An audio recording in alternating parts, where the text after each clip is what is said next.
ভার্সিটির বায়োলজি ডিপার্টমেন্টের সবচেয়ে মেধাবী ও সুদর্শন ছেলেটা অহনা নামের একটা মেয়ের কাছে খুব বাজেভাবে অপমানিত হয়েছে। তাও আবার নতুন বছরের প্রথম অনুষ্ঠানের দিন। মোটামুটি পুরো ভার্সিটির সব ছাত্র, এমনকি শিক্ষক সহ অন্যান্য কমিটির সবারই বিষয়টা জানা হয়ে গিয়েছে। এত দ্রুত সবটা ছড়িয়ে পড়ার অন্যতম কারণ হলো সেই ছেলেটা ভার্সিটির ছাত্র রাজনীতির নতুন কমিটির যুগ্ম সম্পাদক। তাছাড়া ২৪-এর ছাত্র আন্দোলনের এক অন্যতম সমন্বয়ক হওয়ায় আগে থেকেই ভার্সিটি ও এই জেলাব্যাপী তার ভালো পরিচিতি আছে। ভার্সিটির সামনে টঙের দোকানে বসে বসে চায়ের কাপে চুমুক দিচ্ছে এক যুবক। মূলত তাকে নিয়ে এখন সব জায়গায় এত কথা। আরিয়ান ফারাজ চৌধুরী নামের সেই যুবক খুব গভীর ভাবনায় যেন ডুবে আছে। এক হাতে চায়ের কাপ, অন্য হাতে অর্ধেক শেষ হয়ে যাওয়া সিগারেট। এখনো ধোঁয়া উঠছে। চুমুকের ফাঁকে ফাঁকে বাম হাতে সিগারেটেও একটা করে টান দিতে ভুল হচ্ছে না তার। পাশেই বসে আছে তার কমিটির অন্য দুই একজন ছেলে। একে অপরের মুখের দিকে চাওয়াচাই করছে অনেকক্ষণ যাবৎ, তবে মুখ ফুটে কিছু বলতে পারছে না। আরিয়ান নিজের পায়ের দিকেই দৃষ্টি রেখে নীরবতা ভেঙে বলে ওঠে, কিছু বলবি তোরা? ছেলে তিনজনের মাঝে একজনের নাম রুদ্র। আরিয়ানের সাথে ফার্মেসি নিয়ে বায়োলজি ডিপার্টমেন্টে পড়ছে। ছোটবেলা থেকে ভালো বন্ধু হওয়ার সুবিধার্থে বাকিদের তুলনায় আরিয়ানকে বেশি কাছ থেকে চেনে সে। রুদ্র আরিয়ানের কথাই বলে ওঠে, তুই ঠিক আছিস তো? আরিয়ান জবাব দেয় না। চায়ের কাপে শেষবারের মতো ঠোঁট ছুঁয়ে টঙের দোকানের মামাকে বলে, মামা চায়ের বিলগুলো রাখেন আর আরেকটা সিগারেট দেন তো। মামা কথা মতো দ্রুত বিলটা নিয়ে কাপটা সরিয়ে ফেলে। আরিয়ান শেষ হয়ে যাওয়া সিগারেটটা ফেলে নতুনটায় আগুন ধরিয়ে টানতে থাকে। রুদ্র, নিয়াজ আর ফাহিম বসে বসে শুধু ওর কার্যকলাপ দেখছে। নিয়াজ আর ফাহিম ওদের থেকে 2 ইয়ার জুনিয়র, দ্বিতীয় বর্ষের ছাত্র। বেশি কিছু তাই বড় ভাইয়ের মুখের উপর বলেও না, যদিও সবার সম্পর্ক ভালো বন্ধুর মতো। তোকে কিছু জিজ্ঞেস করছি। আরিয়ান এবারও চুপ। শেষে ফাহিমি মাঝ থেকে বলে ওঠে, ভাই যদি চান মেয়েটাকে সিস্টেম করে ভার্সিটি থেকে বের করে দেই। এখন তো মোটামুটি ক্ষমতা আমাদেরই হাতে। সাথে সাথে চোখ মুখ শক্ত করে তাকায় আরিয়ান। ভয়ে ফাহিম আর কিছু বলে না। রুদ্র আরিয়ানের কাঁধে হাত রেখে বলে, দোস্ত, শুধু শুধু ওদের সাথে রাগ দেখিয়ে তো লাভ নেই। রাগ দেখাতে হলে জায়গা মতোই দেখা। আরিয়ান ভ্রুকুচকে প্রশ্ন করে, তুইও কি ওদের মতো পাগল হয়ে গিয়েছিস? না, সেরকম না। তবে মেয়েটাকে তো এমনি এমনি ছেড়ে দেওয়া যায় না। মাত্র আমরা দলটা গুছিয়ে নিচ্ছি। এখন এমন একটা অপমান তোর মনে হয় বাকি ছাত্রদের এগুলো এই সুযোগ ছেড়ে দিবে? তেলকে তাল বানাতে ওরা একদমই ছাড়বে না। রাজনীতি করা কোনো দলই দুধের ধোয়া তুলসী পাতা না। আমাদের নিয়ে কন্ট্রোভার্সি শুরু হলে তাদের পাতাও আমি কেটে দিতে পারবো। তবে ওই মেয়েটা, সেটা নিয়ে বেশি ভাবিস না। 2 দিনকার একটা মেয়ের কথায় আহামরি কিছু হয়ে যাবে না। আর আমি আন্দোলনের মূল সমন্বয়কদের কেউ ছিলাম না। যতটা করেছি ক্যামেরার পেছন থেকেই। সেভাবে দেশব্যাপী পরিচিতি তেমন হয়নি। আর ভার্সিটি ও এলাকা সবাইকে সামনে নিতে পারবো। কিন্তু মেয়েটার কথা বাদ দে। তবে ও যে অভিযোগ এনেছিল সেটার কি হলো? এবার ওদের মাঝে নিয়াজ বলে ওঠে, ভাই, মেয়েটার কথা পুরো মিথ্যাও ছিল না। মেয়েদের হোস্টেলের সামনে বসে সমন্বয়ক পরিচয় আসলে একদল ছেলেরা ওদের খুব বিরক্ত করেছে। সামনে দোকানগুলো থেকে চাঁদাও তুলেছে শুনলাম। আরিয়ান সিগারেটে একসাথে কয়েকটা টান দেয়। চোখ বুজে সব হিসাব মিলিয়ে একটু পর বলে ওঠে, আমি যদি ভুল না হই ছেলেগুলো এই ভার্সিটিতেই পড়ে। একটু খোঁজ নে তো দোকানগুলো থেকে। আমার মনে হচ্ছে ছেলেগুলোর উদ্দেশ্য আমি জানি। নতুন দলটা দাঁড়ানোর আগেই শিকড় ভেঙে দেওয়াটাই ওদের পরিকল্পনা। আরিয়ান উঠে দাঁড়ায়। পাশেই দাঁড় করিয়ে রাখা তার বাইকটায় উঠে বসে। ফর্সা মুখটায় দুপুরের ঝলমলে রোদের ফলে বিন্দু বিন্দু ঘাম জমেছে। শার্টের কলারটা ঠিক করে বাইকের মিররে নিজেকে একবার দেখে নেয়। সে আন্দোলনের সময় থেকে ভার্সিটির মেয়েদের ক্রাশ বয় খ্যাত ট্যাগটা পেয়ে বসেছে সে। চাপদাড়ি, ফর্সা মুখ সহ সুঠাম দেহে লম্বা পুরুষ মানুষটিকে এই প্রথম কেউ মুলার সাথে তুলনা করেছে, তাও আধা পচে যাওয়া নষ্ট মুলা। আরিয়ান চোখ মুখ শক্ত করে হেলমেটটা মাথায় পরে নেয়। বাইকে উঠে স্টার্ট দিয়ে সেখান থেকে সোজা বাড়ির উদ্দেশ্যে চলে যায়। রুদ্র বুঝে ছেলেটাকে আর কিছু বলা ঠিক হবে না। উপরেও যতই স্বাভাবিক থাকুক, ভেতরে ভেতরে পুরো ছাড়খাড় হয়ে যাওয়াটা আর বাকি নেই। তবে সামনেও কোনো ভুল করে বসবে না তো? আন্টি, আজ তাহলে আসি আমি। আচ্ছা মা, সাবধানে যেও। অহনা হেসে দরজা ঠেলে বেরিয়ে যায়। সিঁড়ি বেয়ে নিচে নামতে নামতে ভাবে, রাতে কয়েক রাকাত নফল নামাজ পড়ে দিলে মন্দ হয় না। নতুন ভার্সিটিতে উঠেই যেখানে হোস্টেলে সিট পেতে মিনিমাম 6 মাস লাগে, সেখানে সিনিয়র পরিচিত কিছু ভাইয়া আপুদের সাহায্যে সে এসেই সিট পেয়ে বসেছে। এখন টিউশন দুটো নিয়ে নিজের খরচ মোটামুটি সে চালিয়ে নিতে পারবে। অহনা সৌচ্চ বিল্ডিংটা থেকে বের হয়। আজ ভার্সিটি বন্ধ ছিল বলে এই সময় পড়িয়ে নিল, নয়তো বিকাল থেকে সন্ধ্যা অবধি সে পড়াতে আসে। বাবা মায়ের একটা মাত্র মেয়ে। ছোট একটা ভাই আছে অবশ্য, সবাই আপাতত ওদের গ্রামে আছে। যদিও অহনা ছোট থেকে গ্রামে থাকা হয়নি, সে ছিল শহরে খালার বাসায়, ওখান থেকেই পড়াশোনা চালিয়ে গিয়েছিল এতদিন। তবে একটা বাজে অভিজ্ঞতায় হুট করে সেখান থেকে চলে আসতে হয়। এসব ভাবতে ভাবতে মাথার হিজাবটা টেনে আরেকটু ঠিক করে নেয়।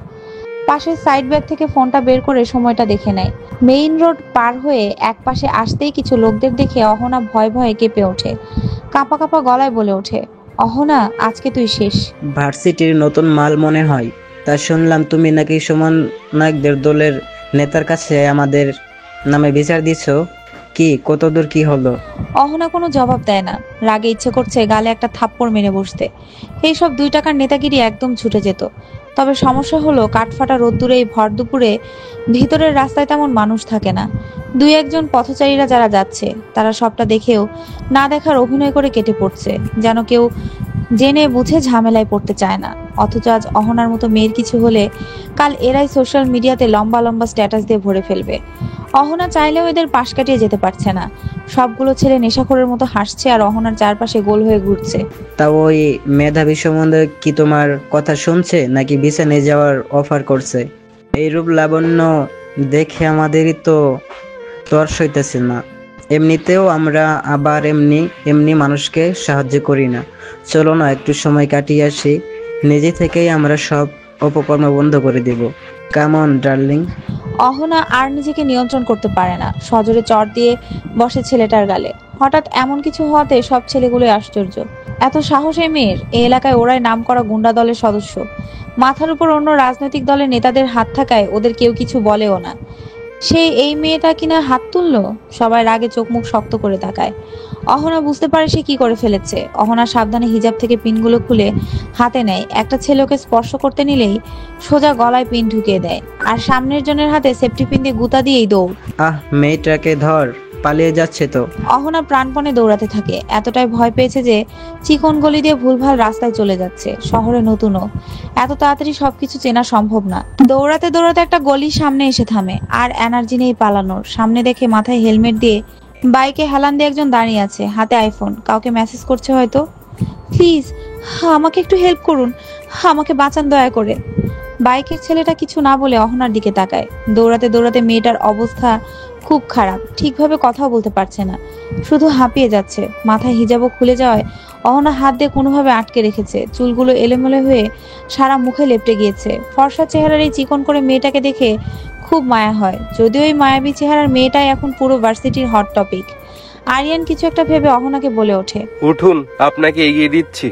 আরিয়ান বাইকে উঠে বাইক স্টার্ট দেয়। অহনার হাতে 7-5 ভাবার সময় নেই, সে বাইকে আরিয়ানের পেছনে উঠে বসে। আরিয়ান বাইক স্টার্ট দেয়। ধীরে ধীরে বাইকের গতি বাড়তে থাকে, একটু দূরত্ব রেখে বসে। কোনো রকম নিজেকে নিয়ন্ত্রণ রাখার চেষ্টা করছে অহনা। আরিয়ান হেসে বলে, ম্যাম একটু কাছে এসে বসুন। জি? বলেছে একটু কাছে এসে বসুন, আর একটা হাত অন্তত কাঁধে রাখুন। আপনার জন্য এক্সট্রা হেলমেট নেই আমার কাছে। দেখা গেল এক বিপদ থেকে বাঁচাতে গিয়ে অন্য বিপদে পড়ে হাড় ভাঙবেন। দোষ তবে বাইকারের, তাই বললাম। অহনার কিছুটা অস্বস্তি হতে থাকে। তবে যেহেতু দৌড়াতে দৌড়াতে ভালোই দূরে চলে এসেছে, এখান থেকে ফিরতে সময় লাগবে।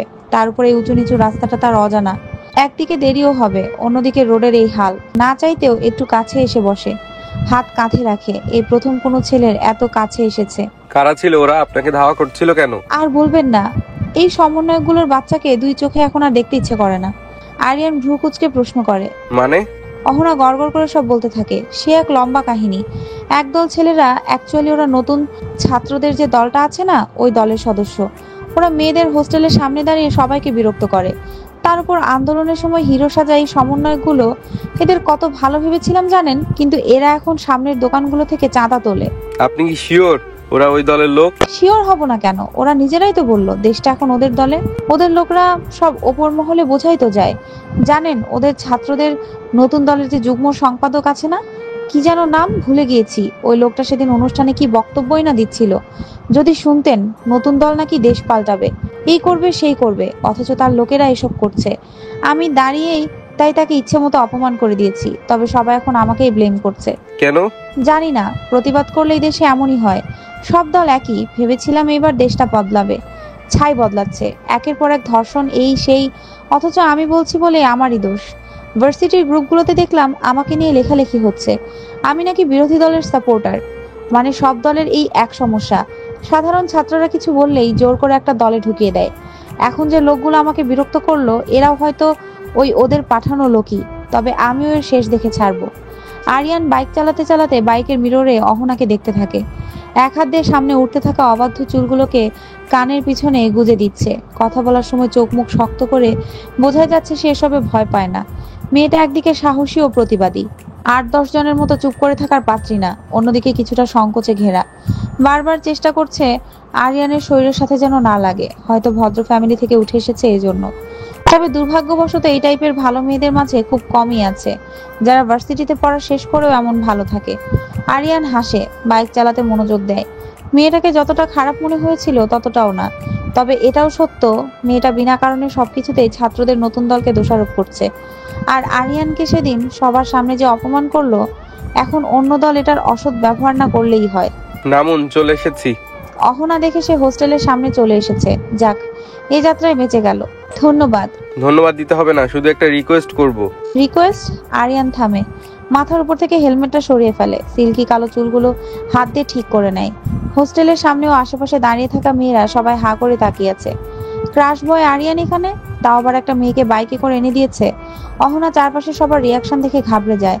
আরো বেশি অবাক হয় যখন বুঝতে পারে এতক্ষণ যাবৎ যে সুদর্শন পুরুষ মানুষটির পেছনে বসে সে রাজনৈতিক দলগুলোর সমালোচনা করছিল, সে নিজেই ওই দলের একজন সদস্য, যাকে সেদিন সে এত অপমান করেছে। অহনা মনে মনে বলে, অহনার বাচ্চা, মুখটা এত পাতলা কেন তোর?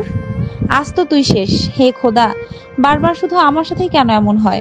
রাজনীতি করা ছেলেরা আর যাই হোক, চরিত্রের দিক দিয়ে আরিয়ান সামনে একটা তুড়ি বাজাতেই অহনা তার দিকে তাকায়। আরিয়ান হেসে বলে, আপনি আমাকেও আমার দলের লোককে যেমন ভাবেন আমরা তেমন নই, তাই অনুরোধ করব না জেনে কারোর উপরে কখনো অপবাদ দিবেন না। আর দ্বিতীয়ত, ইউনিভার্সিটির ছাত্রদের সবকিছু আমি আর আমার লোকই দেখে থাকি।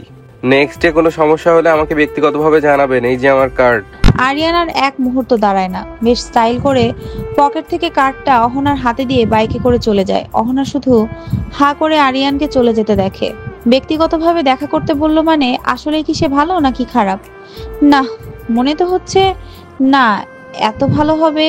নিশ্চয়ই খারাপ মতলবে ডেকেছে, নাকি আসলেই ভালোর জন্য। অহনার চাপ নিতে পারছে না, দ্রুত সাইড ব্যাগ হাতে নিয়ে হোস্টেলের ভেতরে চলে যায়। বিকেল গড়িয়ে সময়টা এখন সন্ধ্যা। কিছুক্ষণ আগে সূর্যটা পশ্চিমে ঢেলে পড়েছে, এখনো আবছা আবছা আলো ছেয়ে আছে পুরো আকাশ জুড়ে।